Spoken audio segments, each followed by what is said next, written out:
Y bueno, un día tenía que volver y les aviso que voy a ir poniéndome al día con todo lo que estuve viendo, así que mejor que arrancar con un peliculón como este. ¿Qué tal, gente? Esto es Plano Subjetivo, yo soy Ginny y hoy vengo a recomendarles una de las grandes películas de terror de este 2022, no porque sea la mejor, sino porque además de tener una excelente historia, es una película diferente que técnicamente es sobresaliente, pero que tiene un sutil tono de sátira que a medida que avanza su trama, empieza a tomar ciertas decisiones que son un poco inverosímiles con respecto a la gran atmósfera aterradora que había logrado generar en toda la primera parte. Que ojo, yo soy de esas personas que le gustó muchísimo esta película, pero no la pongo en un pedestal, pero aún así la recomiendo fuertemente porque me hizo pasar muy buenos momentos de tensión. Van a ver que tiene cierta crítica hacia la masculinidad tóxica que me hace recordar mucho a la película Men, que también se estrenó este año, solo que acá está trabajado de una manera un poco más accesible o por lo menos no tan complejizada, o que se necesite cierto análisis profundo para entender qué es lo que se nos está queriendo decir. Para aquellos que no suelen ver mis recomendaciones, les aclaro que separo el video en 6 secciones y a partir del apartado 4 empiezo a analizar un poco la película con spoilers, así que bueno, déjenme contarles de qué trata Barbarian.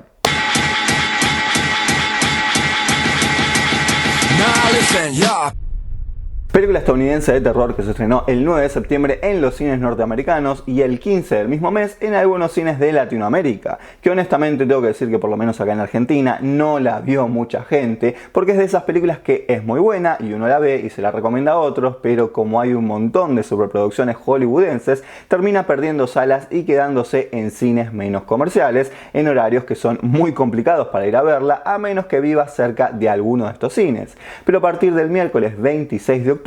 se puede ver a través de la plataforma de Star Plus y tener uno su propia opinión sobre esta película que la verdad divide muchísimo a todos los espectadores. Que ojo, como dije, es una película que tal vez no tuvo tantos espectadores en comparación con otras películas, pero en lo que es la taquilla mundial hay que decir que la verdad es un éxito porque tiene un presupuesto de 4 millones y hasta ahora mundialmente lleva recaudado casi 45 millones, cosa que para una película de terror que no tiene un gran estudio detrás es muchísimo. Y por último también hay que decir que está escrita y dirigida por el actor Zach Greger y es la primera vez que él realiza una película en solitario, porque hasta ahora había co-dirigido varias películas para la televisión.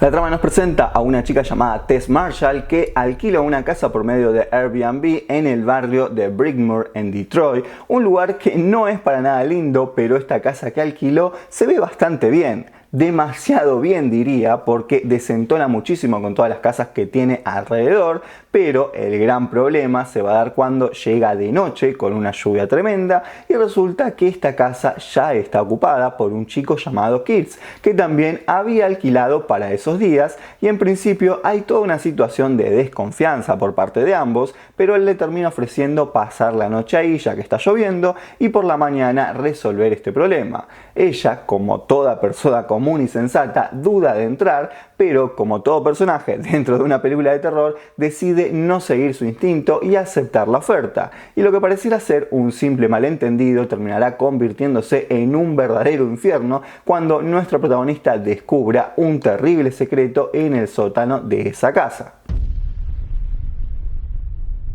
El guion tiene una estructura clásica y casi lineal porque en cierta parte de su trama mete un flashback para explicar quién es el verdadero dueño de esa casa. Es una película de terror, pero como dije, a medida que la trama avanza, esto va cambiando porque todo el tiempo tiene un tono de sátira que va aumentando progresivamente y entra en un terreno donde el absurdo se adueña bastante de su guión, y eso seguramente a muchos les disguste porque la diferencia entre lo que es la primera mitad de la película y la segunda es bastante notoria, y hay que dejar en claro que su guión es una mezcla de clichés y convenciones del género. No es que el director se mandó a cualquiera o que no supo para dónde ir o cómo terminar su historia. Ya desde el inicio la trama juega muchísimo con lo que es el instinto y las expectativas del propio espectador, donde vamos a encontrar críticas o alegorías sobre el Me Too, la gentrificación y el deterioro de una sociedad.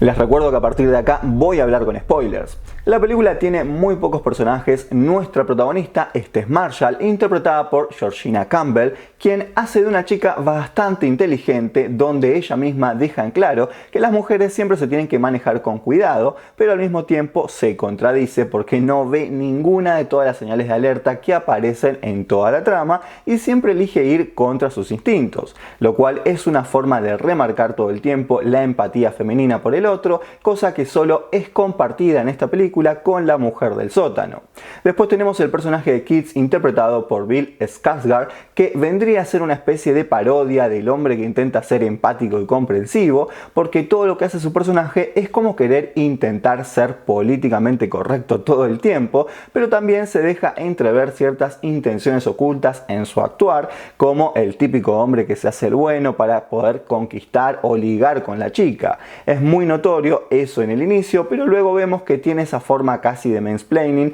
en la que no cree lo que la chica le está diciendo, sino que piensa que es una exagerada y que necesita verlo por él mismo para creerlo, poniendo a ambos en una situación de peligro solo por el típico orgullo masculino de tener que ir a ver qué es lo que está sucediendo realmente en el sótano. Cosa que el personaje de AJ también tiene, porque vemos que en la escena que se prepara para bajar al sótano da a entender que él es un hombre y no va a dejar que nadie se meta en su casa como si nada, y obviamente hay que decir que este personaje, que está interpretado por Justin Long, es el más caricaturesco, que representa la figura del hombre hipócrita que niega completamente sus actitudes abusivas. Y acá hay que tener en cuenta que cada personaje tiene esa personalidad reforzada también por sus áreas de trabajo. Por ejemplo, Tess es una documentalista que quiere conseguir trabajo como una investigadora sobre los artistas de Detroit. Keats es parte de una colectividad que renueva y organiza nuevas comunidades urbanas, mientras que AJ es el típico actor de comedia extrovertido y desagradable que cayó en desgracia por ser acusado de violación,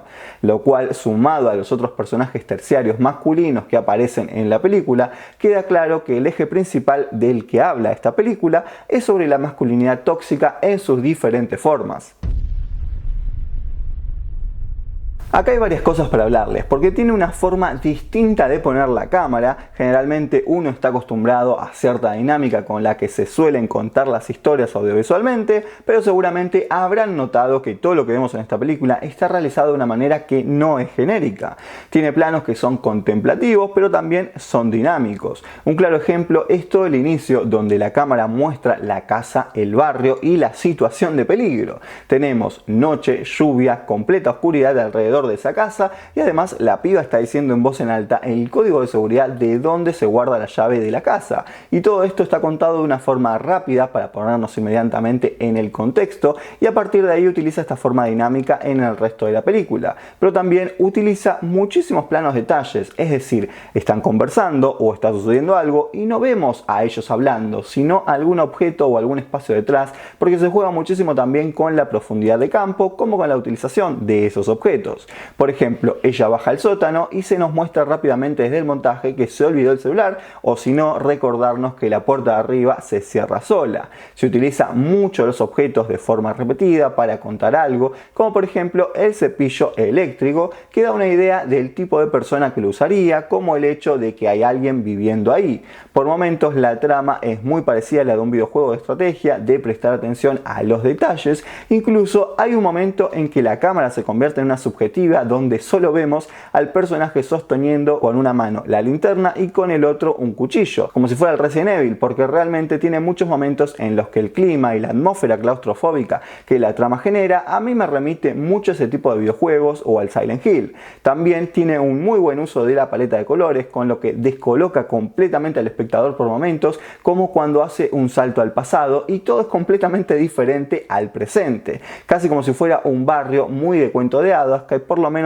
a mí me recordó mucho a los decorados del barrio del joven Manos de Tijera. Por eso digo que el director juega muy hábilmente con las expectativas del espectador, porque busca que no te veas venir el final o cómo puede llegar a terminar la trama, porque mete muchos clichés para despistar y marearnos, lo cual, como digo, está bueno, pero también es su mayor problema, y por eso a muchas personas no les termina de gustar. Es decir, es como un arma de doble filo.